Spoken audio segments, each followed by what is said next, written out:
masih banyak ikannya ya. Rupanya kalian nggak suka makan ikan. Sisa 12 keranjang, Pak. Hah? Sisa 12 keranjang. Kenapa? Sisa 12 keranjang. Sisa 12 keranjang. Oh, itu yang sisa 12 keranjang. Tapi kok saya nggak lihat keranjangnya ya? Sudah tahu nggak? Tuhan Yesus itu senang makan apa? Makan ikan. Jadi kalau saudara nggak makan ikan, lihat kiri kanan bilang apa kata dunia?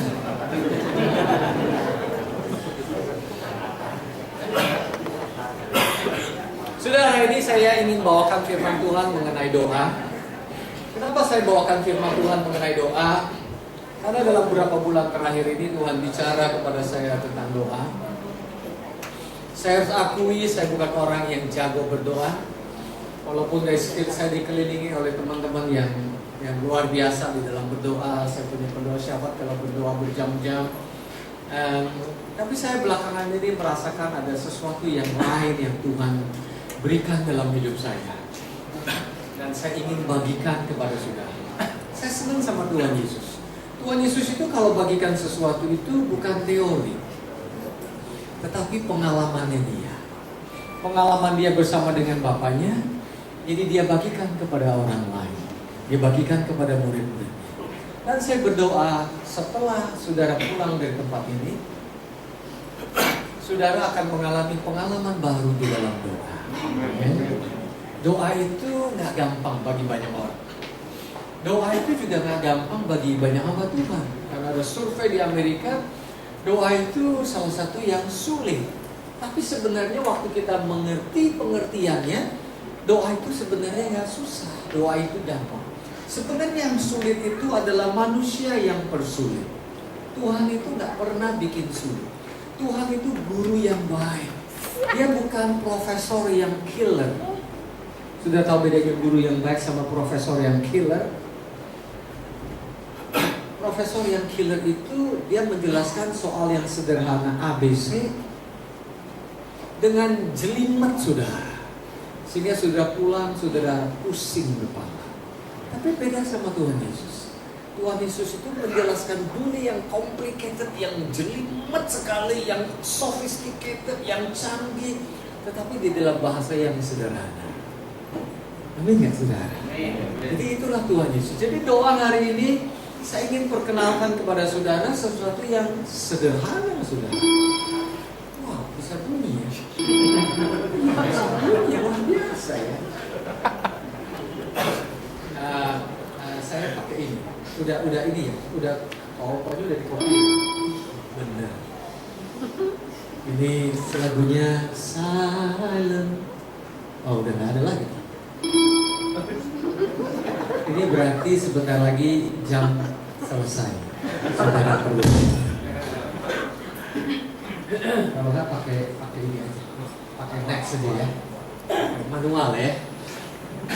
Jadi doa itu adalah berbicara kepada seorang pribadi. Itu doa. Slide yang berikut. Kalau saya kasih begini, slide berikut ya. Kalau saya kasih begini, artinya tolong saya difoto ya. Begini, next slide. Kalau begini, tolong foto saya. Ya. Jadi seorang hamba Tuhan yang sebelah kiri ini, dia punya sebuah misi, ini true story saudara ya. Sabar. Orang sabar disayang Tuhan. Ya. Jadi ini orang ini true story. Thank you. Ini true story, dia mendapatkan pesan dari Presiden Jimmy Carter untuk membawa sebuah barang. Barangnya itu banyak sekali, satu kapal, bukan satu kontainer, satu kapal ke Polandia. Orang ini sekarang sudah umur 70-an, 80 tahun.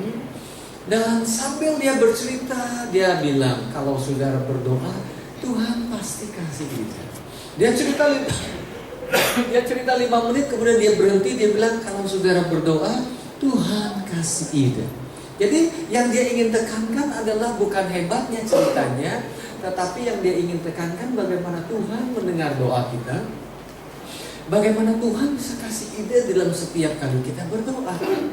Jadi dia berdoa, dia pergi ke Polandia, kemudian dia ketemu sama otoritas di sana, ketemu sama presidennya, Kemudian dia mengatakan, saya punya pesan dari presiden saya, harus bawa barang ini ke kemanusiaan. Karena waktu itu Polandia sedang dilanda krisis.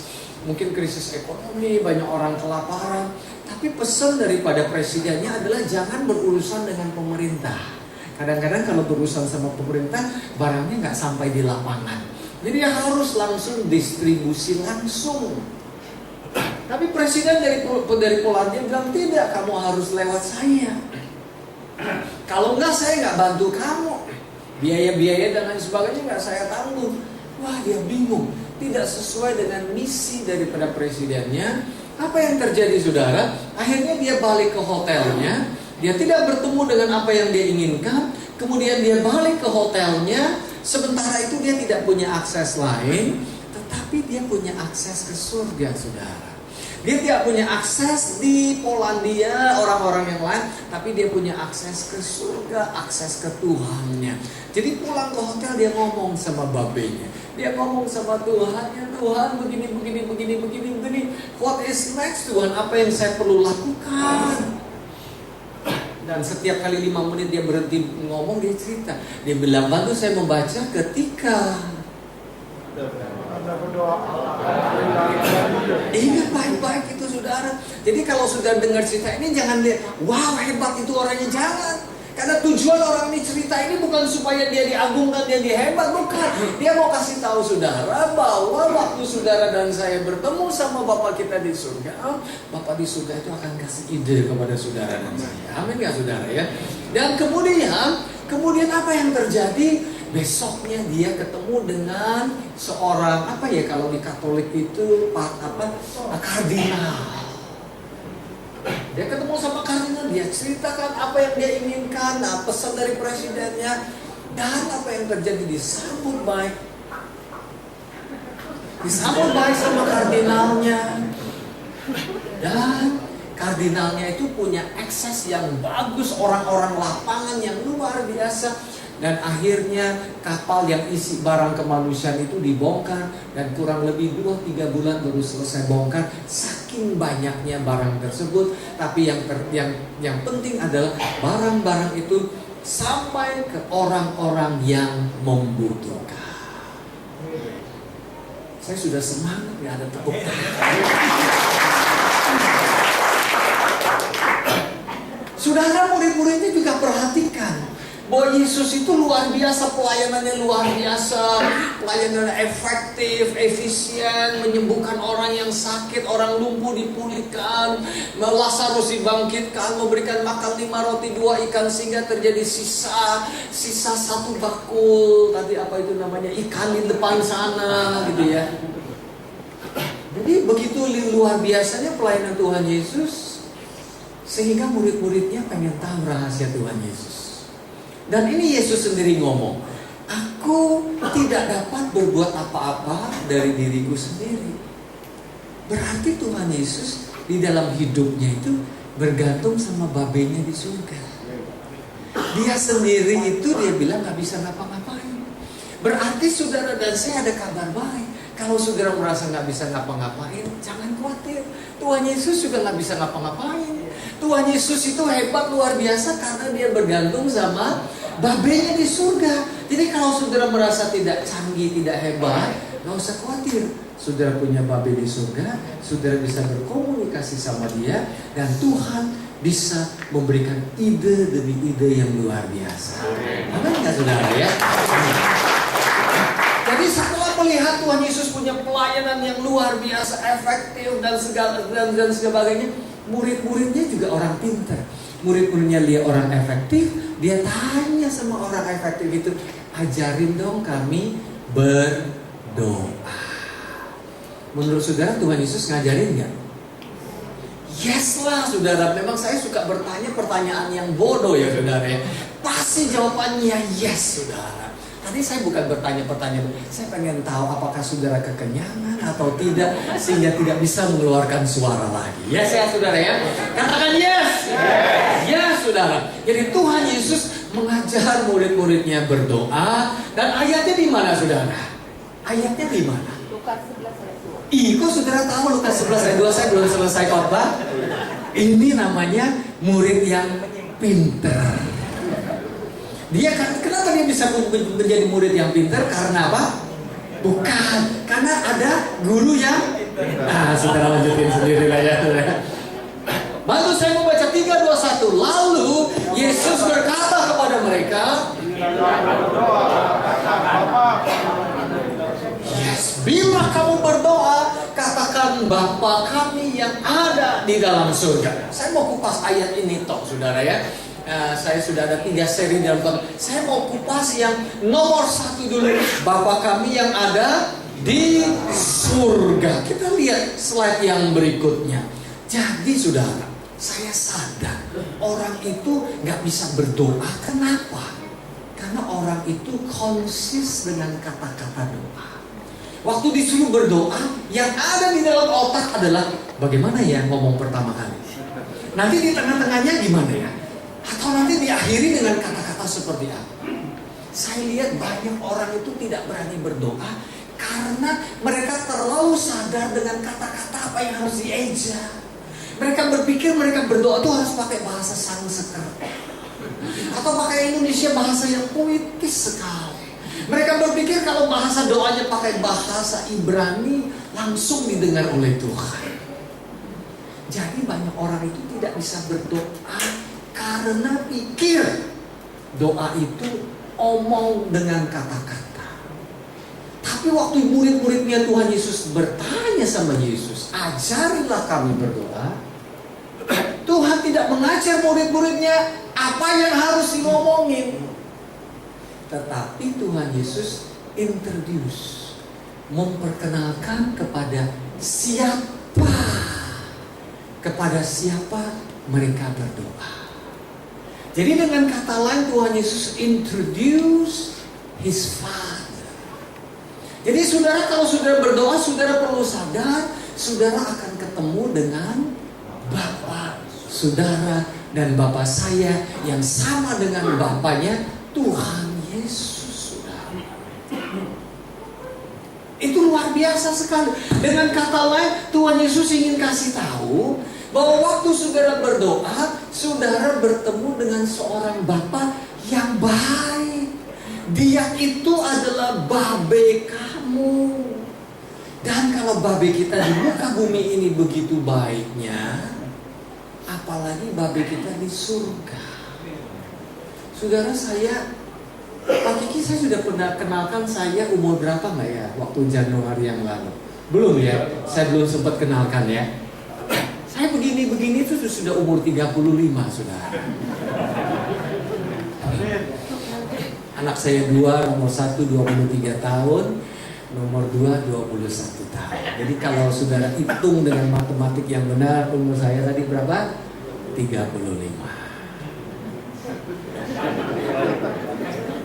Nah, papa saya umur 91 tahun. Memang gak nyambung nih. Gak usah ingat-ingat yang umur lah ya, itu gak usah ingat-ingat. Yang maksud saya begini, papa saya itu tinggal di daerah.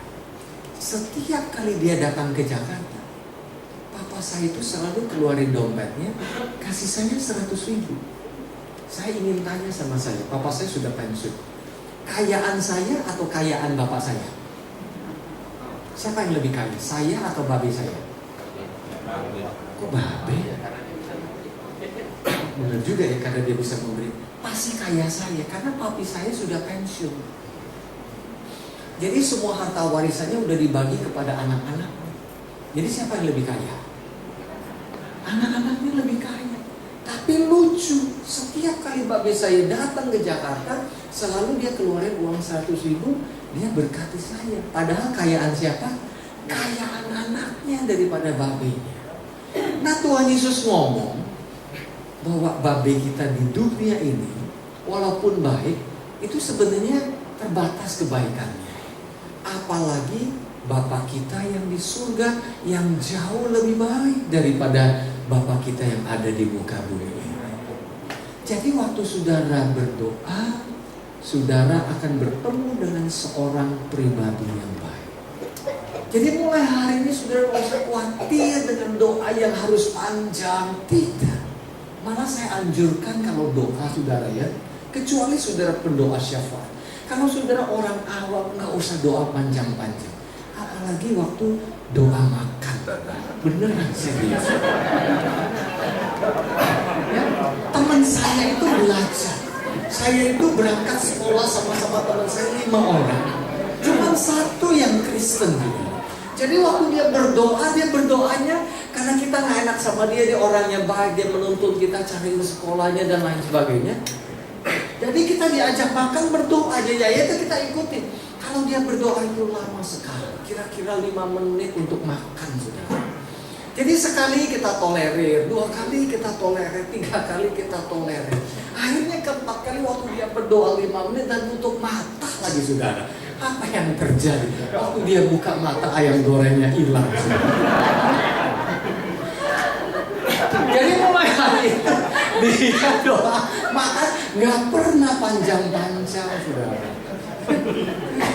Jadi kalau sudah doa makan panjang-panjang, makanan saudara hilang, itu salah siapa?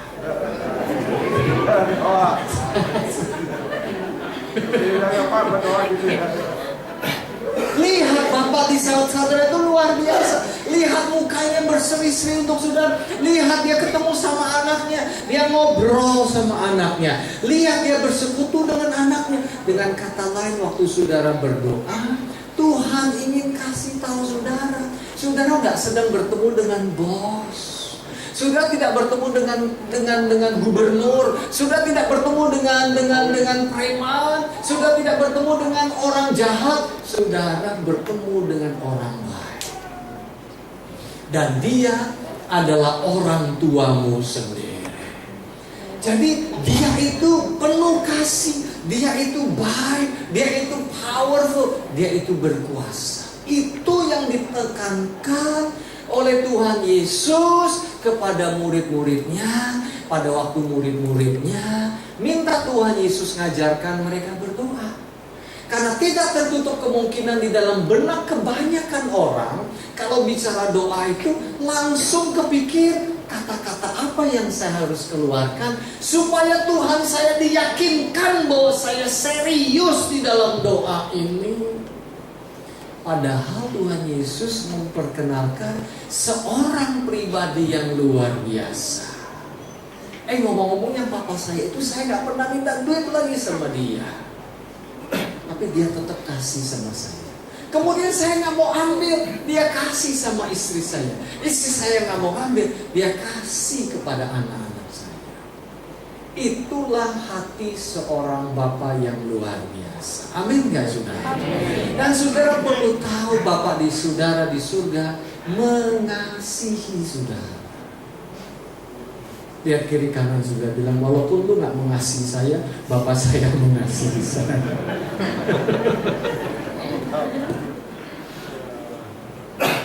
Jadi Tuhan Yesus mengalihkan fokus murid-muridnya. Katakan mengalihkan.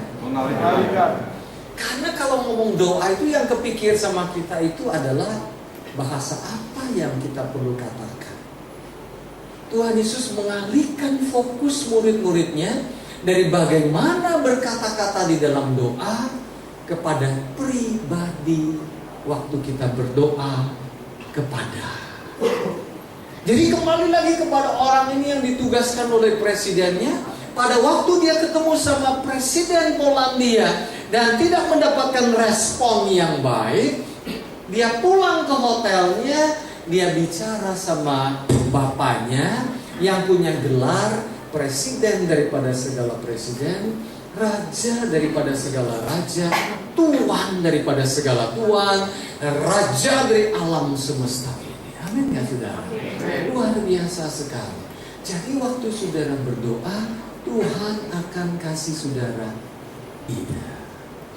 Amin. Inilah cara Yesus mengajar murid-muridnya berdoa. Saya tanya sama saudara boleh ya? Katanya tadi bisa ada komunikasi 2 arah ya. Boleh saya tanya ya? Sama kamu boleh? Namanya siapa? Michelle. Michelle, bagaimana Tuhan Yesus mengajar murid-muridnya berdoa, Michelle? Kalau jawabannya benar, nanti besok makan siang gratis sama Pak Kiki ya.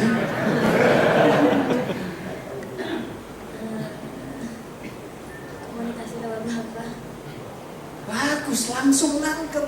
Jadi bagaimana Tuhan Yesus ngajarin muridnya berdoa? Misha jawabnya komunikasi dengan Bapa. Jadi Tuhan Yesus memperkenalkan Bapa yang di surga kepada murid-muridnya. Keren, thank you. Bisa Pak Kiki pura-pura nggak dengar nih. Pak Kiki dengar nggak? Dengar nggak? Dengar ya. Lalu Tuhan Yesus berkata kepada mereka, bantu saya membaca. Bila kamu berdoa, katakan Bapa. Coba lihat di situ ada nggak cara ngomongnya? Gak ada. Gak ada. Tuhan Yesus cuma ngomong ketemu sama Bapa. Dan hebatnya waktu kalau kita sudah ketemu sama Bapa, kata-katanya itu nanti bisa aja dah keluar deh.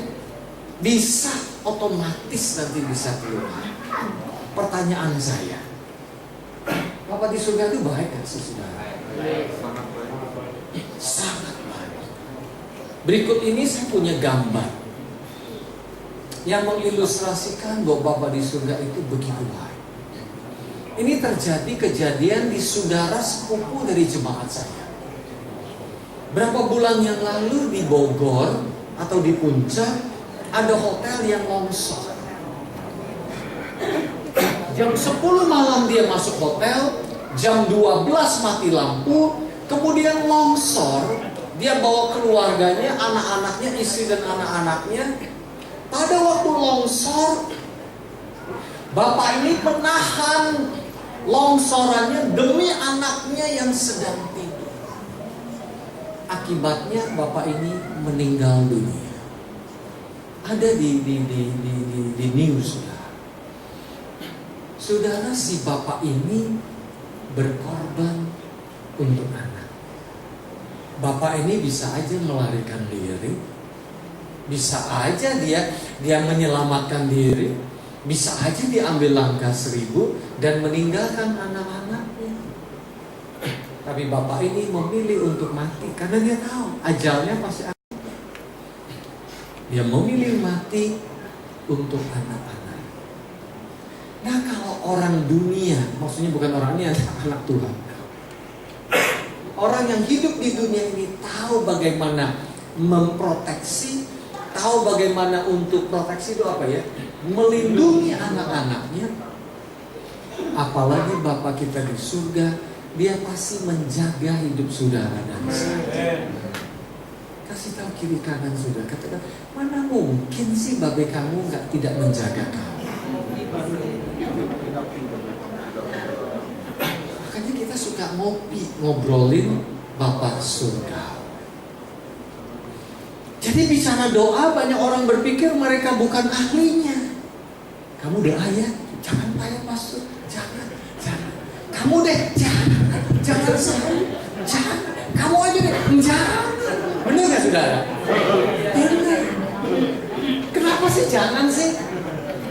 Karena mereka pikir doa itu susah. Gimana sih mesti ngeluarin kata-katanya?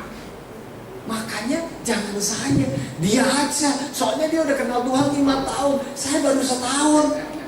Saya baru 2 bulan. Tadi saudara masih ingat, saya berdoa, nanti saudara pulang dari tempat ini, saudara akan mengalami perjumpaan dengan Tuhan. Di dalam doa saudara akan mengalami terobosan. Amin. Saudara tidak perlu selesai graduate dari sekolah literatur bahasa Indonesia atau bahasa Inggris. Yang penting saudara bisa panggil Daddy. Yang penting saudara bisa panggil Papi. Yang penting saudara bisa panggil Bapak. Anak saya yang kedua, Joshua, waktu dia umur 1 tahun, 2 tahun, dia ngomongnya nggak petes, tahu petes. Anak saya pertama panggil saya Daddy, yang kedua nggak bisa panggil Daddy, dia panggil Daddy. Jadi E-nya jadi A. Ada antinya Ibu Dewi, dia panggilnya Idawi. Menurut saudara, saya tetap mengasihi Joshua anak saya yang kedua. Tapi Tapi dia ngomongnya nggak petes. Salah, nggak jadi soal. Karena bagi saya ngerti maksudnya panggil Daddy, walaupun nggak petes. Jadi demikian juga Tuhan di surga, walaupun doa saudara itu nggak lengkap bahasanya, tidak pakai tata bahasa yang bagus, tidak pakai bahasa Indonesia yang teratur, mungkin pakai bahasa dialek, mungkin sebentar-sebentar pakai bahasa yang lain, nggak jadi soal. Yang penting Bapa di surga tahu saudara sedang memanggil dia Daddy. Amin. Amin. Haleluya. Luar biasa sekali. Kalau saudara panggil Bapa di surga, kalau sudah datang berdoa itu gimana? Bapa kami yang ada di surga. Lucu kadang-kadang. Kadang-kadang ya, kalau lu apa kabar lu? Gimana nih mau makannya? Itu bahasa sehari. Tiba-tiba kalau di mimbar bisa beda loh saudara.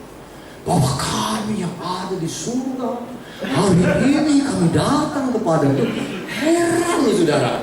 Coba tanya sama orang lain. Kalau sehari-hari ngomongnya seperti itu, tiba-tiba kalau disuruh berdoa, nada suaranya beda. Ya, pernah ngalamin nggak saudara? Makanya saudara, waktu kita berdoa, kita mengalami berbagai pergumulan. Tapi hari ini saya ingin introduce saudara, Tuhan itu adalah Bapa kita di surga. Amin. Amin. Kalau saya panggil orang, kan nggak panggil Tuan Wijaya. Kan kita ketemu sama Bapak kan Tuanku Raja. Tidak, panggil aja Daddy. Anak saya tuh nggak pernah manggil gelar saya, nggak pernah. Doktor, insinyur, yang di Pertuan Agung, pastor, nggak pernah. Dia panggil aja Dek, gitu aja. Kadang-kadang nggak lengkap namanya. Daddy jadi Dek, apaan Dek.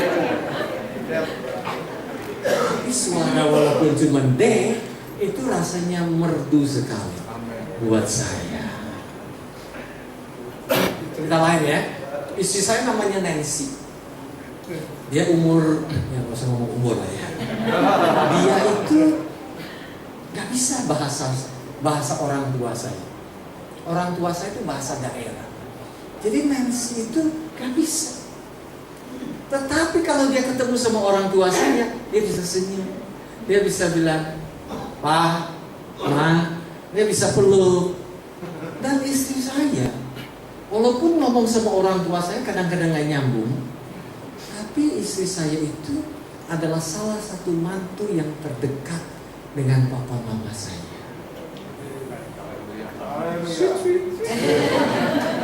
Tepuk tangan dong buat saya. Di sini. Jadi saudara, gak usah pusingin dengan Bapak di surga itu harus pakai postur tubuh seperti apa datang kepada Bapak. Apa adanya saja. Amin. Saudara, sebelum saya married, saya pacaran sama pacar saya, mantan pacar sekarang istri.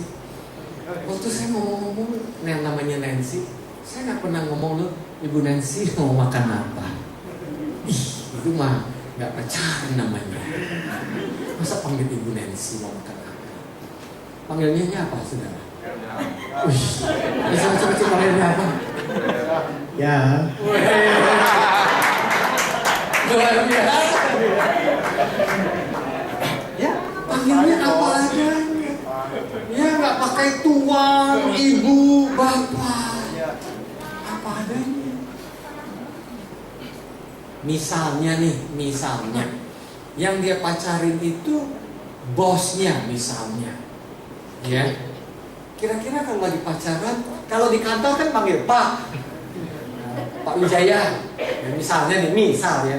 Kemudian kalau makan berdua, kira-kira panggil Pak Wijaya? Enggak lah, panggilnya apa tadi? Jai.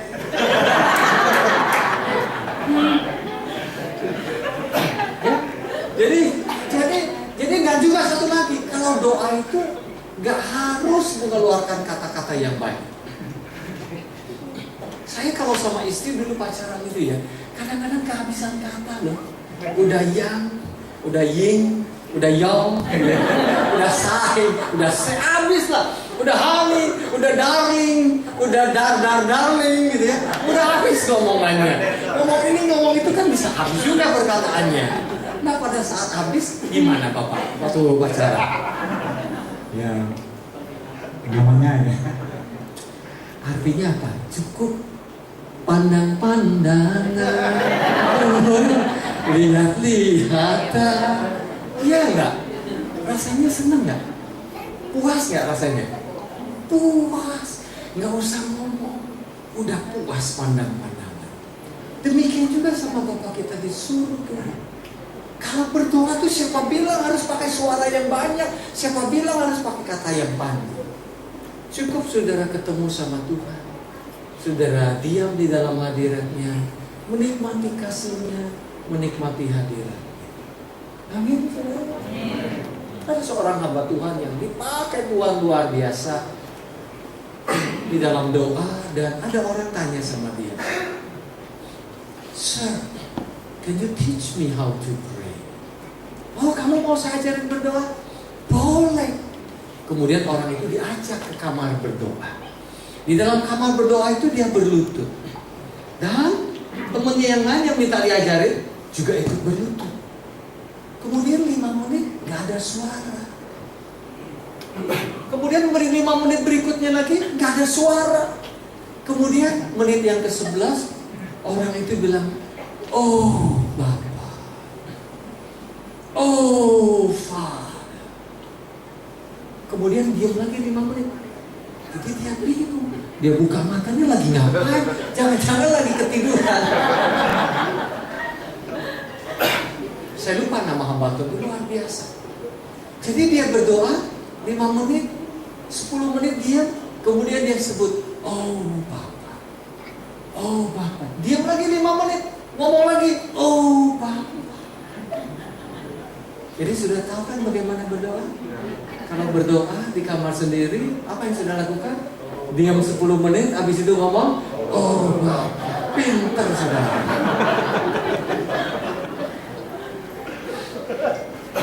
Maksudnya bukan omongannya yang kira-kira lebih penting, tetapi relationship-nya, pengenalan siapa dia di surga. Dan Tuhan Yesus ngomong, sebelum you minta sama Bapa di surga, dia udah tahu kebutuhan kamu, udah tahu. Jadi nggak usah seperti anak saya. Kalau uang sekolahnya sudah habis, dia mulai telepon, Dedi baik deh hari ini. Dedi udah makan belum? Udah tahu sebentar lagi tolong kirimin duit dong. Nggak usah yang seperti itu.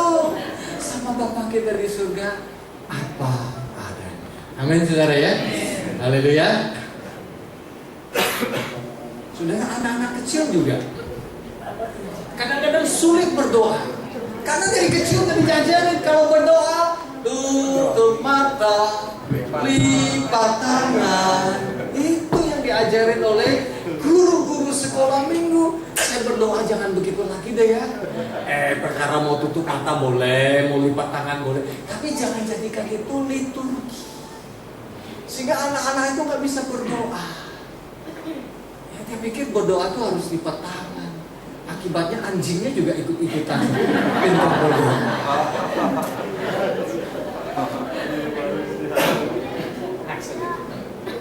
Next. Jadi bagaimana Tuhan Yesus mengajar murid-muridnya berdoa, saudara? Masih ingat bagaimana caranya? Bapa kami yang ada di surga. Amin, saudara ya. Jadi Tuhan Yesus memperkenalkan doa itu lebih dari formula.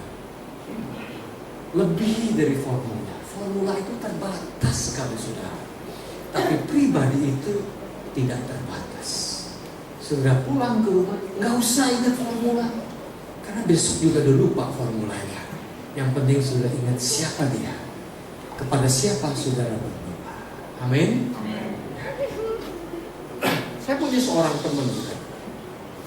Teman saya ini kadang rapat penting, Dia punya kebiasaan, kalau istrinya telepon atau anak-anaknya telepon, kecuali dia di dalam rapat yang tidak bisa diganggu, dia biasanya akan bilang, excuse me sir, minta maaf ya teman-teman ya, ini ada telepon saya. Dan dia bisa akan angkat telepon. Dia akan say hi sama istrinya mungkin sebentar. Dia bilang, mami, aku lagi rapat ya, ada yang urgent apa enggak? Kalau enggak nanti telepon lagi, aku telepon lagi. Jadi teman saya ini mengirimkan sebuah pesan yang penting kepada saya dan teman-teman, bahwa sesibuk-sibuknya dia, kalau keluarganya telepon, dia tidak pernah tidak mengangkat. Bapak saudara, sesibuk-sibuknya teman saya, kalau yang telepon keluarganya, dia pasti angkat. Saudara, sesibuk-sibuknya Bapak kita di surga, pada waktu saudara telepon, dia pasti mengangkat. Amin. Saudara percaya? Dia pasti mengangkat. Sesibuk-sibuknya saudara, sesibuk-sibuknya saudara, ketika Anda berseru, Allah akan merespon Anda meskipun dia sedang rapat dengan malaikat-malaikat.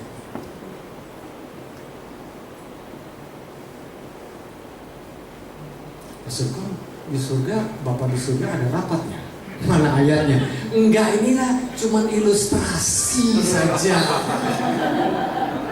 Jadi jangan langsung pikir, waduh bahaya nih Pak Kiki ya. Rasulullah bilang, Bapak di surga rapat sama malaikat-malaikat. Jangan begitu ya saudara ya. Jangan begitu. Ya. Nah, sebelumnya, ayat sebelumnya. Bila, bacanya sama-sama ya. Bila ia berseru kepadaku, aku akan menjawab. Aku akan menyertai dia di dalam kesesatan. Aku akan meluputkannya. Itu sekali ayat. Oh enggak, kita baca sekali lagi ya. 3, 2, 1. Bila ia berseru kepadaku, aku akan menjawab. Aku akan menyertai dia dalam kesesatan. Aku akan meluputkannya dan memberkatinya. Luar biasa. Because he has loved me, therefore I will deliver him. I will be with him in times of trouble, because he has known my name. Itu ada lagunya saudara, Mazmur 91. Diakhiri dengan begini. With a long life, a long life, I will satisfy him. Dengan umur yang panjang, umur yang panjang, ku kan puaskan dia. Pada waktu kita bersyukur, pada waktu kita ingat akan dia, dengan umur panjang, umur yang panjang, ku kan puaskan dia. Jadi waktu saudara berdoa, lihatlah senyum kasih Bapa. Next slide, next saudara, next. Oke. Mengapa Bapa? Mengapa Tuhan disebut Bapa? Mengapa Tuhan Yesus memperkenalkan Tuhan itu sebagai Bapa? Karena dia ingin memperkenalkan murid-muridnya kepada orang yang memberikan hidup. Dengan lain perkataan, setiap kali saudara dan saya bertemu dengan Bapa di surga, saudara tidak akan mati. Saudara pasti hidup. Karena saudara sedang bertemu dengan orang yang sebagai sumber kehidupan. Itu artinya Father, Bapa. Next. Next. Next. Saudara, ada Nabi Yeremia. Hidup di zaman bangsanya yang tegar tengkuk. Bangsanya yang benar-benar tegar tengkuk. Di dalam keputusasaan Yeremia. Di dalam apa saudara? Keputusasaan Yeremia, dia masih menulis ratapan 3. The steadfast love of the Lord never ceases. His mercies never come to an end. They are new every morning, new every morning. Great is your faithfulness, O Lord. Great is your faithfulness. Di tengah-tengah keterpurukan bangsanya, di tengah-tengah dosa yang besar dari bangsanya, Nabi Yeremia masih berkata, Tuhanku adalah Tuhan yang baik. Di tengah-tengah keterpurukan bangsanya, di tengah-tengah keterpurukan bangsanya, Yeremia di dalam doanya dia masih percaya Tuhannya masih mau menolong bangsanya yang sangat tegar tengkuk. Berarti Bapak itu baik sekali. Kasih Tuhan tak berkesudahan, tak habis rahmat-Nya, selalu baru setiap hari, baru setiap hari, besar setia-Mu besar setia. Sudah tahu nggak kata baru itu artinya? Artinya fresh. Sudah tahu nggak sih barang fresh itu seperti apa? Itu fresh itu artinya bukan kemarin, bukan minggu lalu. Fresh itu apa? Fresh itu Tuhan memberikan pengalaman kepada saudara. Bukan pengalaman 10 tahun yang lalu, bukan pengalaman 5 tahun yang lalu, bahkan bukan pengalaman minggu yang lalu, tetapi fresh hari ini Tuhan berikan kepada saudara. Yang terakhir dari saya, sudah tahu nggak? Dengar baik. Di dalam konsep perjanjian lama, kata Tuhan sebagai Bapa itu sangat jarang ditemui. Tuhan di dalam perjanjian lama itu hanya Tuhan, bukan BAPA, bukan. Dari Kejadian sampai Malaki, konotasi Tuhan sebagai Bapa kita itu cuma ditulis 15 kali. Dari Kejadian sampai Malaki. Tetapi waktu Tuhan Yesus datang, 150 kali dia sebut Tuhan sebagai Bapa. Rasul Paulus menulis Tuhan sebagai Bapaknya 40 kali. Jadi apa yang sangat jarang ditemukan di dalam perjanjian lama, waktu Tuhan Yesus datang, dia introduce saudara kepada Tuhannya sebagai Bapa. Sudah tahu gak sih apa artinya Bapa itu? Arti Bapa itu adalah pada waktu saudara memanggil Tuhan sebagai Bapa, berarti saudara dan saya memiliki hubungan yang istimewa bersama dengan Dia. Katakan istimewa. Waktu saudara datang kepada Bapa saudara di surga, Dia menganggap saudara istimewa, sehingga bagi orang lain tidak bisa dijawab doanya, tetapi bagi saudara bisa dijawab doa. Kenapa? Karena saudara dan saya istimewa. Sebaik-baiknya tetangga saya memanggil gelar saya, sebaik-baiknya anak tetangga saya hormat sama saya tidak pernah kirim uang sekolah untuk anak tetangga saya.